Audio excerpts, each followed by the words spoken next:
का सोचा तारू हो? का सोचम जे जीवन ए गाल कर ले हाथ हटाओ। चिंता के बात नहीं के बताई। इतना शौक से बेटा के शादी कोई नहीं की ऊ चला। तो भइबे कोई बाल बच्चा होई तो घर आंगना खिलखिलाए, नाती पोता खिलाए। तब बताई आज 5 बरिस 7 बरिस हो गए बाकी अभी तक ओकर एको बाल बच्चा ना भला कि बताई कि हमहू कब तक पहरा जो है। ई तो सब बोलले गांव समाज के लोग कहता तार के कहली कहने बनी कि तू हमरा के कुछ मत दिया। समझ में नहीं क्या होता रहा, समझ में नहीं क्या हुआ। जा जा का या जा तारू बोल देना जा बोलाव जाए तो चल ना तब देखो अपन थोबड़ा देखल तारा जरूरी बा। मुंह तो ऐसे बनावे जैसे कि देखिए जी हम लोगों से एगो बात कहे के चाहते नहीं। बोला हम बबुआ से बतिया ले बनी ठीक बा। देखिए हम बबुआ के दोसर बियाह करे एकर मुंह देखत देखत हम एकदम तबाह हो गए बनी, परेशान हो गए बनी। अब हमरा से गांव समाज के लोग के ताना ना बर्दाश्त होई। अरे ऊ तो बात बोलले बते एकरा के कोई का जाई कहे का जे इहो रही इहो रही अब बबुआ के हम दोसर बियाह करे। आ सुनले बाड़ू कि काठो के सोवत ना भावेले। आ छोड़ी ना ओकरा भौला से का जरूरत थी बा। हम बबुआ से देखी बबुआ ना मानत रहे ठीक बबुआ के बहुत समझाइले बनी बुझाइले बनी तब बुझा के तैयार भइल बा। आई हो करम भीतरे भीतर अपने गोटी सेट कर ले। ही बताई जी गोटी सेट कर ले रहती तो रवा से पूछती, रवा से हम पूछते न बानी। रवा नहीं की चाहत कि नाती पोता खिलाई। अरे हमार तो सबक बढ़ले बते जब जातनी दुआरा पे जब कोनो मेरा रू देखत ऐसे तो कब चुप रह का हो फलाना पुतर पतोहिया के लइका भइल कोनो खुशखबरी बा कि ना। अच्छा चुप रह। ओकरा से पाचे पाचे के सब आइल कुल सब महतारी बन गइली सब दादी बन गइली सब।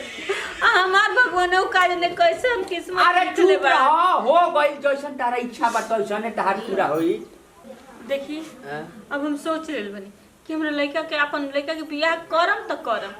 ठीक बा जैसन तारी इच्छा बा तैसन तैयारी कर।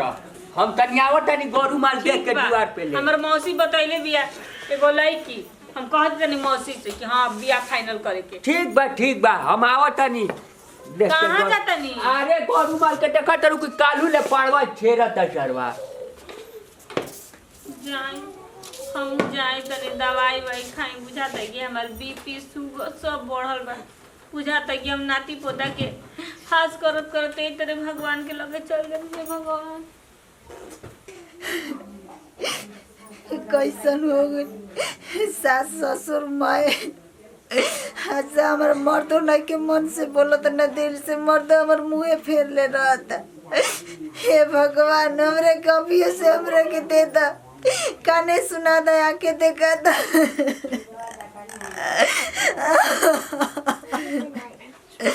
बोले हम ऐसा पापी बानी तम जी के क्या करे मेरे को उठा ले जा भगवान।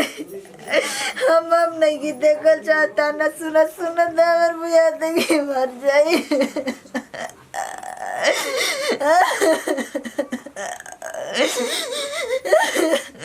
ना नैयर के न ससुरा के भल बने।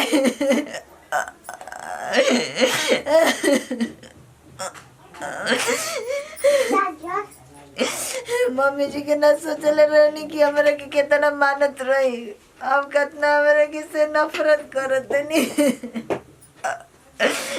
बाप रे बाप ई सरवा गोइल बा खरी देख बियाह करे अभी ले आइल ना कोई बताओ हो। यार पूरा गली खराब हो गया है ना इसीलिए गाड़ी यहाँ पे नहीं आ पाती है। ना बाबूजी ये जे बैठल बाड़न। जिया राजा हो जा खुश रह ए बूढ़ी हम मंगावत लिए थी डाल दौड़ा रख ए बूढ़ी। अरे तो घरवा में घुसे ना दान दे बा आगे तो हम पूरा न के परंपरा में आओ के बढ़िया बन कर देहलन जाके अंदरवा से। अच्छा एक बात बताइए घर पे कौन कौन है? मम्मी है पापा है मेरी बीबी है। अच्छा वो पहली वाली। अच्छा जिसके बाद जिसको बता रहे थे बात जो मुझे। हाँ उसका लड़का होगा नहीं होता है। ए जी सुनिए ना काफी देर से इंतजार करे लग रहा है मम्मी लोग पता नहीं क्या करे। चलो चलो बहुत आओ आवे हम लोग बोलो टंड भमंडल करत रह अली की ये जुआ निकालता रू और तो हिया के दुआरी पे टटाराती अरे जोरे जोरे पूछो जो आरती वाला थलिया ले अरे जल्दी जो ठीक बा।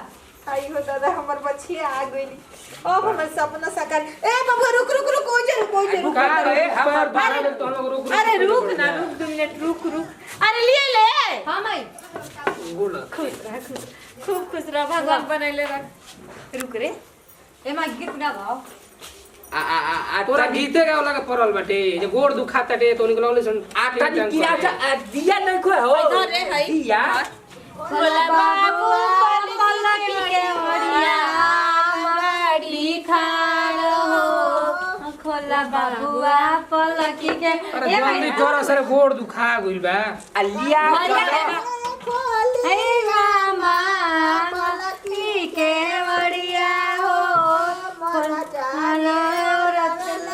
चलो चले जाना भाई हां चल आओ कनी चला 1 घंटा से बनी खा होने चल कनी। ए माई हम अरे मम्मी जी क्या के हमर नया पतो ही है का बाजिन के डांट रे बजने का सामने आ गए। ना पतो कि अरे रे रुका हमरा तू तारा कोनो जरूरी नहीं थे ए बाजिन के गोड़ छुअला से माई भोरे भोरे देख ली जतरा खराब हो गनी उनके सब कोई के चला घर एकर देखल ना गुनाह बावे। चलो भीतर चलो। जबे तबे बेटी रोला रुकी रोला शादी क के आगु रोला के एगो कहली हमरा के बताई नहीं अरे हमारे खुद मालूम न चला कि बैग कॉलेज में का करी मजबूर कर देलिस कि हम कम शादी से कम करी तो 1 मिनट हमारे से बता के जैती ई का कर दियानी हमर जिंदगी तो पूरा रोला नष्ट कर का करे तोर लइका नहीं के तंबे लइका फेंके के रही हैं तू तो संगे संगे मुंह पे समरो के मुंह बतई जे कर लाइक पाई के नहीं हो ऐसे करी पति हाँ। जितना धोखा जगह ना कहे कि वो हमारा कहता कि का रे तोर आज 7 वर्ष बियाह कइला हो तोरा एगो लइके फेंका ना भइला हम ना सोचले तोरे में बा का कमी हमारे में कमी बा रो कमी कर देनी हमारा पीछे चल हट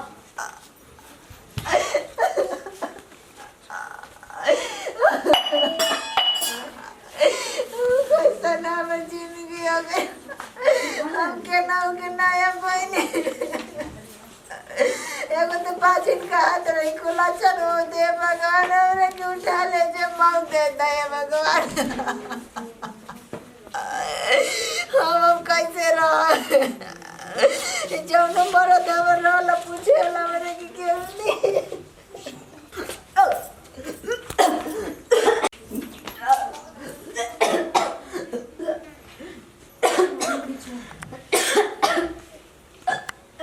आई हो कन्या अरे का भइलो कन्या उल्टी होता हाँ मम्मी जी। खट्टा खाए के मन करता हाँ मम्मी जी। अरे कोनो बात नहीं की ये तो बहुत खुशी के बात बा कि तू माई बने वाली बड़ी हम दादी बने वाली बड़ी। हे सूरज नारायण देवता और बहुत बहुत धन्यवाद और सत सत प्रणाम। चला कनिया चला अब तू आराम करियो, कोनो बात की चिंता मत करिया, सब काम हमनी के कॉलम से हम दिया एगो बजनिया का करी मम्मी जी घर छिपा ठूसी आपस हमेशा उन्हें बोला ठीक है। अरे तू छोड़ अरे तो खुशी ना रही तो और का रही रे इतना दिन के बाद तो हमरा घर में खुशी के बात बोल कि ते बुआ बने वाले बड़ी हम दादी बने वाले बड़ी हां अब हमहू करेजा ऊंच करके चल अरे चुप रे ढेर हमरा के कहत रहीसन कि एकर पतोहिया बाजिन दिया हमरो पतो के लइका हुई हमहू दादी बने। चला कनिया चला घर में आराम कर। अरे बजनिया अरे डनिया निकल अरे बहरी निकल रे आज हमार मन के मुराद पूरा हो।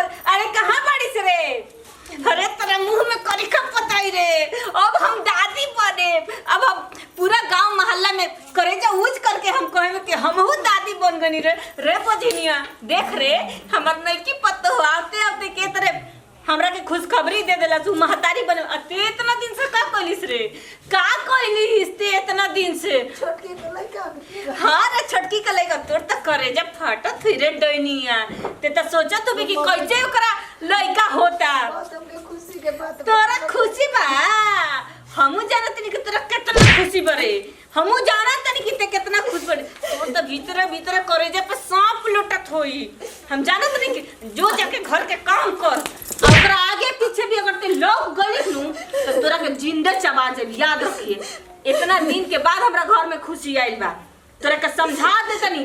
जो जो जाए मत, जो जाके बर्तन पड़ल त माज, ए कहू काम ओकरा से ते करवई है मत। सुन ले, तोरा के समझा दे तनी, ओकरा आस-पास से हमरा के लौके के ना चाहिए, न त तोरा आंख निकाल ले। याद का भइल ई बजनिया के मुंह देख के का होई? दिन रात एकदम कुपातर रहे, रोत रहे ले, गावत रहे। ई कोई करे, जाके काम कर, जाके काम कर। कहले पैसे माई देखा दे तई तार के जो बताओ माई गोर का ई बासा रहे कि अरे अब करे, अब तो भगवान हमरा आसरा पूरा देलन। अब कोना बात के दुख बा? छोटकी हो जाए मार दी हम। बाप रे बाप वाली बनी। हम तो इतना खुश बनी कि का कोई आज हम जात नहीं 1 किलो लड्डू कीन के 1 किलो ना 5 किलो मंगवाया मिठाई। अरे भगवान हम के चढ़ा तो दे। अरे ना रे, अभी रुक जो, अभी निम्ने भगवान लइका फैका दे दे, ओकरा बाद घाटल जे। गाँव महला के भी ज्यादा शोर कैले के जरूरी नहीं थे, जानत नहीं थे आजकल कितना डाइन भूतन घुमत रहे। और सबसे तो बड़का डाइन भूतन अपना घर में बिया, देखत नहीं कि के तरह का। आ सुन, ते छोटकी भौजी के हमेशा ध्यान दिए, कोनो काम धाम ना करे, आ हमेशा 24 घंटा नजर रखी कि डाइनिया का नजर ओकरा पे ना पड़े। ठीक बा नु? ठीक जा तनी गाँव में कह दी काकी से। ठीक बा। और देखो कितना माई खुश आवत है सोही में। अब हम का कही बोलहु में तो हमरा बुझाता कि घर में का होता। छोटी भौजी के लड़का अकेला बटे हे भगवान। काकी के कह दी का है बुढ़ौलो के लड़ा तारा लागत कि करेजा के बटे तूर देबू। आज टूटियो जा तो कोनो बात नहीं है। आज भगवान हमरा के जरूर खुशी देले बड़न। उ खुशी के आगे करेजा के बाती का देह टूट जाओ, गोड़ो हाथ टूट जाओ तो कोनो। अरे बड़ा एकदम खिलखिलाई बड़ू का भइल? खिलखिलाई ना जी, आज भगवान हमर मन के मुराद पूरा कर देनी। जानत नहीं हमनी के घर में बांस आए वाला बा, वो दादा बने वाला बा। बॉय का जी बात सही बा। हैं? आखी क्रिया आखी क्रिया का रौमा ही क्रिया सही कह तनी जी, सही एकदम सही। मिठाई लिया जाइए मिठाई घर जाके खाई। हम जाते नहीं ठीक बा जो। बाप रे बाप,